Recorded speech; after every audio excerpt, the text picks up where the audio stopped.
Le principe du Tour de France à la voile, et ça depuis toujours, c'est d'essayer d'avoir une régate qui est monotype. C'est-à-dire que chaque bateau concurrent est strictement identique aux autres. Le Diam 24, c'est un trimaran de 24 pieds déjà, donc ça fait un peu plus de 7 mètres de long. Et puis c'est un bateau qui permet de naviguer vraiment dans tous les temps. On peut prendre un riz, il navigue correctement dans le petit temps.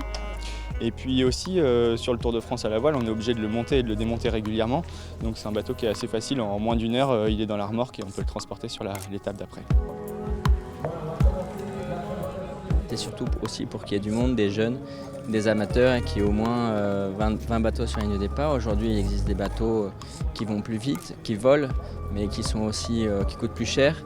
Pour 50 000 €, on a un Diam 24 et pour entre 200 et 300 000 €, on a une saison complète en Diam 24 avec le Tour de France à la voile.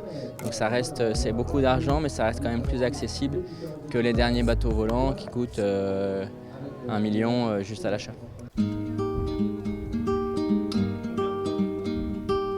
Les gars, la longueur du bateau, elle fait combien 7,65, 24 pieds.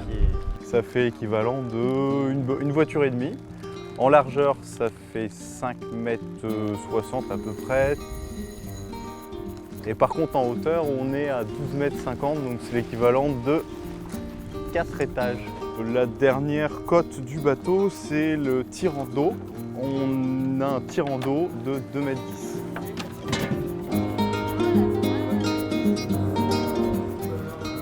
L'idée, c'est d'avoir le même poids, la même largeur, le même bateau qui sort du même moule, du même chantier, histoire que ce soit l'équipage qui fasse la différence et pas le bateau en lui-même.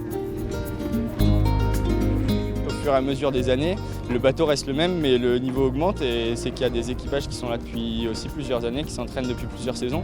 Le challenge, c'est d'avec un bateau facile, arriver à le faire aller plus vite que les autres.